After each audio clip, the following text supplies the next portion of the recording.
My name is Leo, and for most of my life, the town of Cedar Fork was just a story my grandfather would tell when he'd had one too many glasses of whiskey, a ghost story he'd lived through.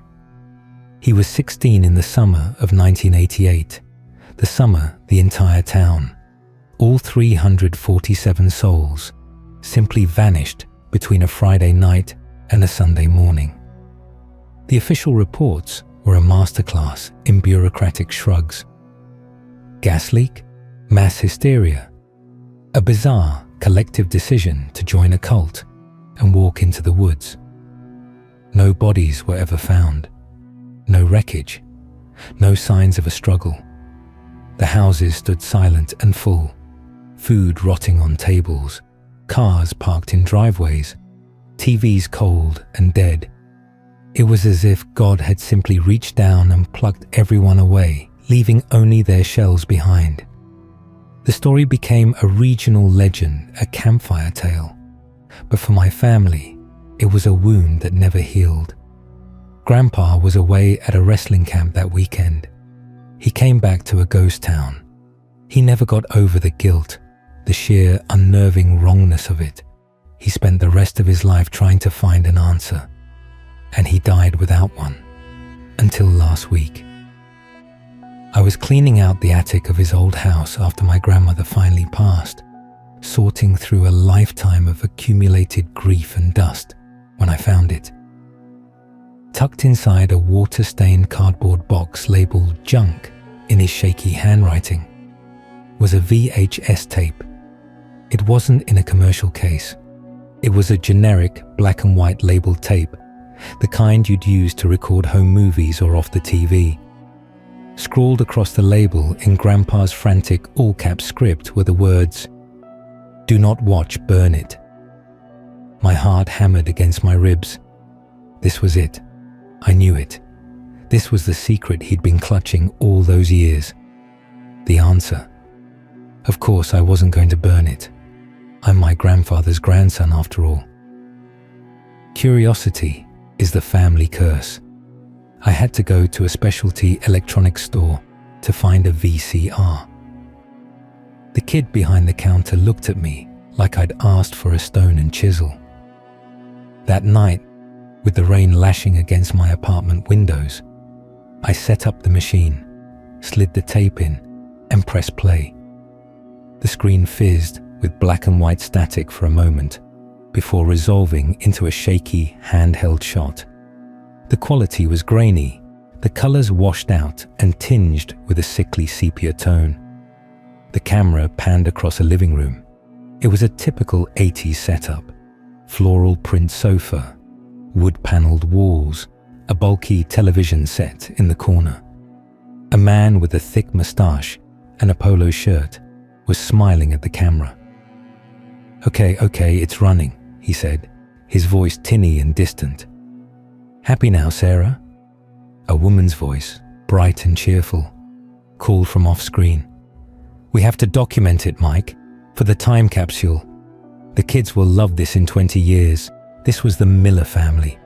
I recognized them from the missing persons files Grandpa had kept. Mike, Sarah, and their 2 kids, Timmy and Chloe. This was their home movie." The timestamp in the bottom corner read, July 16th, 1988, the day before it all began. The footage was unbearably normal. Timmy, a boy of about 7, showed off a crayon drawing of a dinosaur. Chloe, maybe 5, sang a slightly off-key rendition of a pop song. Sarah came into frame, a pretty woman with big hair and a kind smile, putting a plate of cookies on the coffee table. It was a snapshot of perfect, mundane American life. It made my stomach ache. The camera followed them into the backyard for a barbecue. Neighbors waved from over the fence. The sound of laughter and sizzling burgers filled the audio. It was all so alive. I found myself leaning forward, my eyes straining, looking for any sign of the horror to come. There was nothing. The footage cut. The screen went to static for a few seconds, and when the picture returned, it was night. The camera was still in the Miller house, but it was dark. The only light came from a street lamp outside the window, casting long, distorted shadows across the living room. The camera was stationary now, perched on a shelf or a table, pointing towards the hallway that led to the bedrooms. The audio was different too.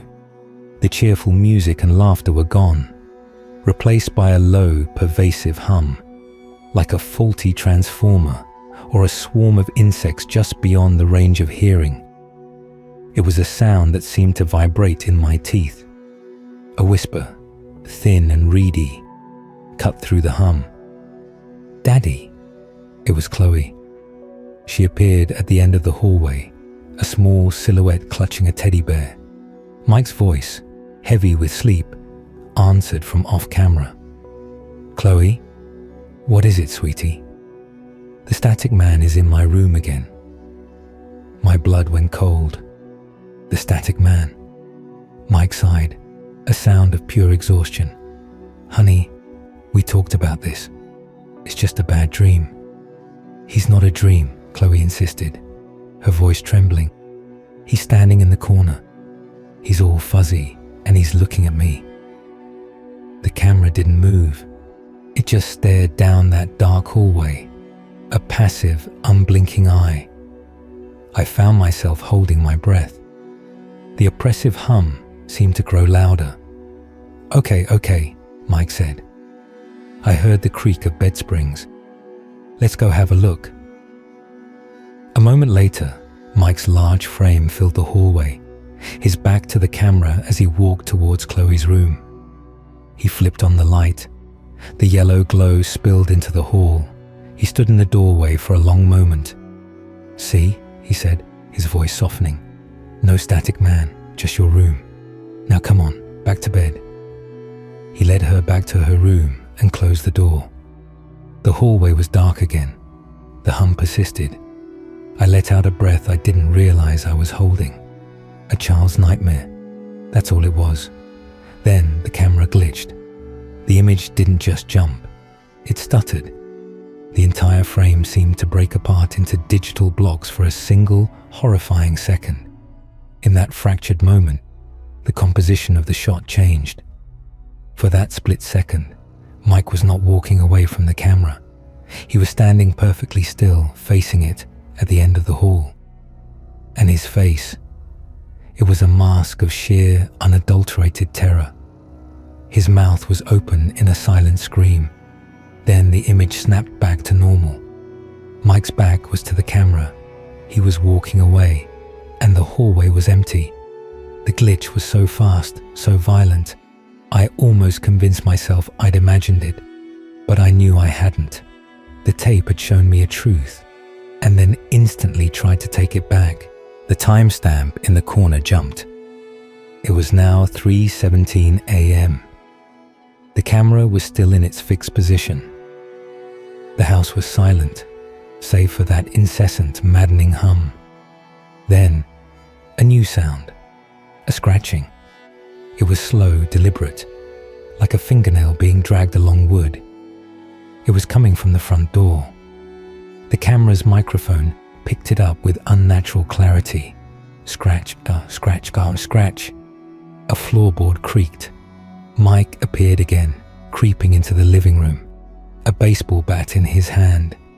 His face was pale in the dim light, his eyes wide with a fear that was no longer just about a child's nightmare. "Who's there?" he hissed towards the door. The scratching stopped. Silence. The hum seemed to swell to fill the void. Then, a voice. It was filtered through the door, but it was clear. It was the voice of an old woman, frail and raspy. "Mike? Mike, it's Mrs. Henderson from next door. My cat, Mittens, he's gotten out. Can you help me find him?" I knew from the files that Edna Henderson was 82 years old. The voice was perfect, but Mike didn't move. He stood frozen, the bat held tight in his white-knuckled grip. "Mike?" The old woman's voice came again, now with a hint of a whine. "It's cold out here. Please? Go home, Edna," Mike whispered. But his voice broke on the last syllable. The voice on the other side of the door changed.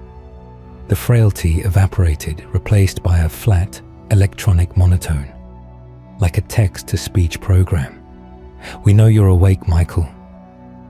Mike stumbled back, tripping over the rug and falling onto the floral sofa. He was hyperventilating. The doorknob began to jiggle, not violently, but gently, almost playfully. Click-clack, click-clack. Then the locking mechanism made a sound. It was the sound of metal straining, of pins shearing inside the tumbler. With a final sickening crunch, the deadbolt slid back on its own. The door swung inward. The doorway was filled with a wall of shifting, dancing static. It was like the snow on a dead TV channel, but it had depth, dimension. It roiled and pulsed, and within its chaotic patterns, I could see faint, fleeting shapes. A contorted face here, a skeletal hand there, all formed from the noise and then dissolving back into it. It emitted a low, hungry buzzing, the source of the hum that had plagued the audio. This was the static man. It didn't have a form, not really. It was a presence, a blizzard of nothingness, given a terrible, predatory awareness. It hovered in the doorway, and I felt a primal terror wash over me, a fear so deep and ancient it felt like ice in my veins. I was safe in my apartment, decades removed, and yet I felt exposed, as if it could see me through the lens of the camera, through the fabric of time itself. Mike was sobbing on the couch, curled into a fetal position, the baseball bat forgotten beside him. The static man drifted into the room. It didn't walk.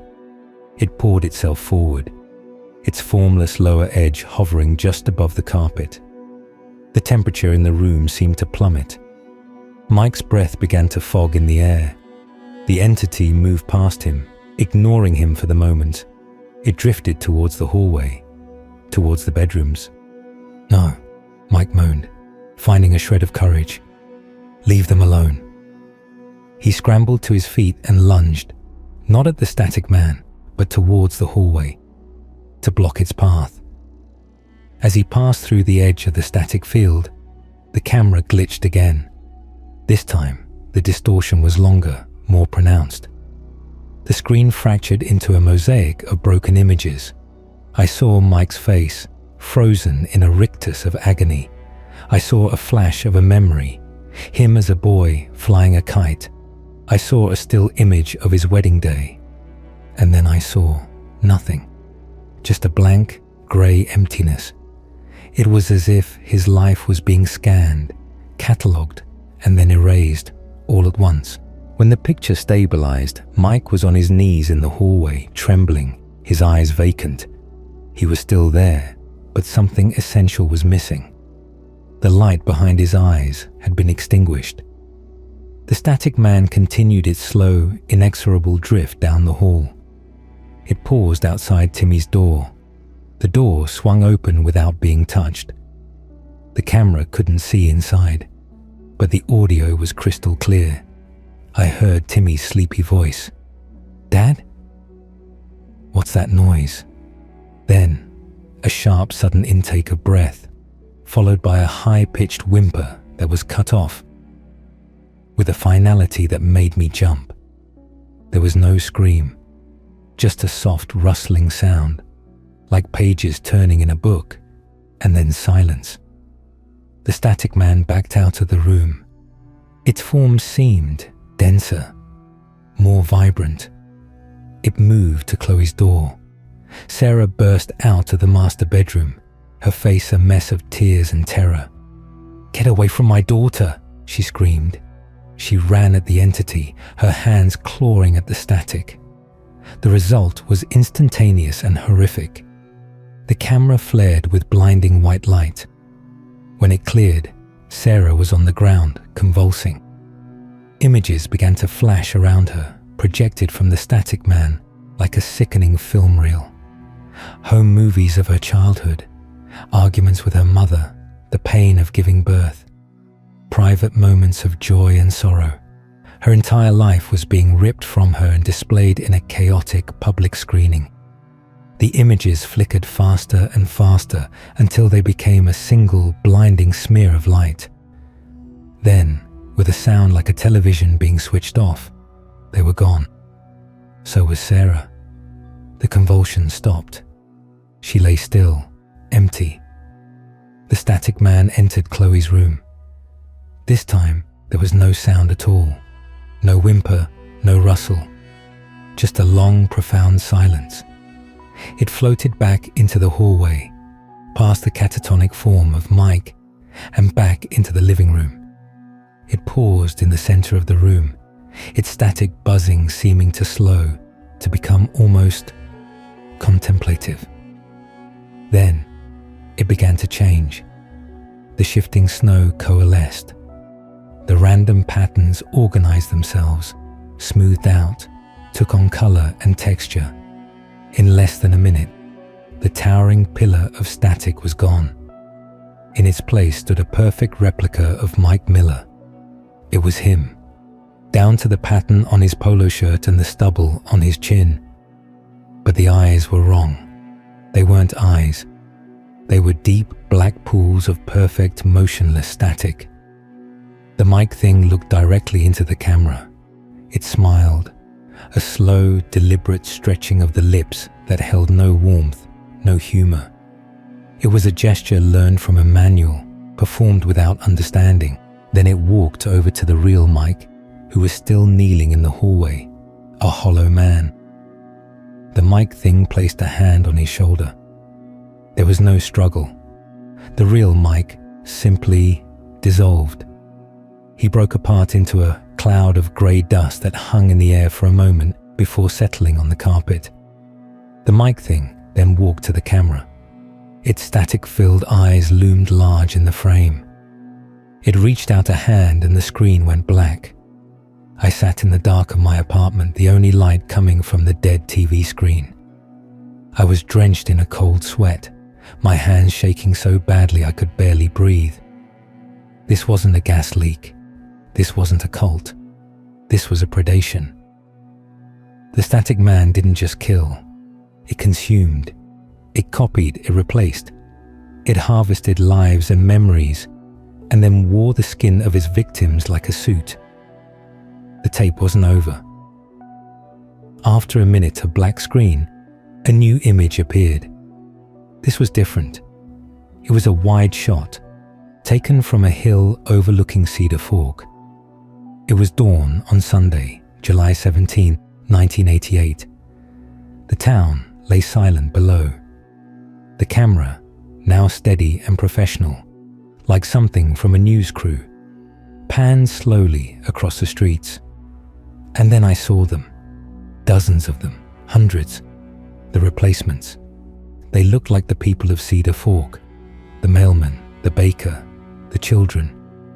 But they moved with a strange, synchronized languor. They were gathering in the town square, their movements efficient and emotionless. They all shared the same dark, static-filled eyes. In the center of the square stood the Mike thing. Next to him was a copy of Sarah, of Timmy, of Chloe. They all turned their heads in unison and looked up towards the camera on the hill. The Mike thing raised a hand, not in a wave, but in a gesture that was unmistakably a summons. Then, the footage cut to a series of quick, jarring shots. A family being cornered in their basement by their own replicated son. An old man trying to fight off a static-born copy of his wife of 50 years. A group of teenagers in a parked car, screaming as a figure made of television snow pressed itself against the windshield, its form slowly solidifying into a perfect replica of one of them. The static man wasn't one entity. It was a hive mind, a virus of nothingness that could replicate itself endlessly, using the raw material of our own lives against us. The final shot of the tape was the most chilling. It was a close-up of a photograph, a color picture, slightly faded. It was a group of teenagers at a wrestling camp. And there, in the back row, was my grandfather. He was 16, grinning, his arm slung around a friend's shoulder. The camera zoomed in on his face, and as it did, his eyes in the photograph, they flickered.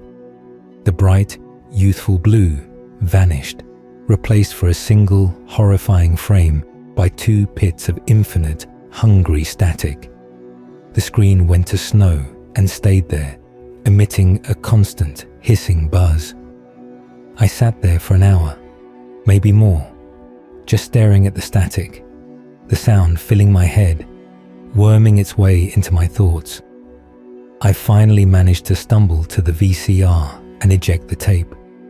I held it in my hands, this little plastic rectangle that contained the secret to a 30-year-old mystery, a secret that was infinitely more terrifying than any disappearance. Grandpa's note made sense now. Do not watch, burn it. He hadn't just found this tape. He had been a part of whatever happened that night. He had gotten out, but he knew the truth. He knew that seeing it, knowing its nature, did something to you. It made you aware. An awareness, I was beginning to understand, was a beacon. That was a week ago. The fear hasn't faded. It's grown. Small things at first. The radio in my car suddenly scanning through stations on its own, a blizzard of sound before settling back on the song. The baby monitor in my neighbor's apartment emitting a soft, staticky crackle in the middle of the night. My own reflection in a dark window, holding its gaze a moment too long, the eyes seeming somehow deeper. Last night, I woke up at 3:17 a.m. The room was silent, too silent.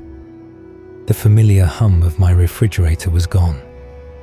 The distant sound of traffic was absent.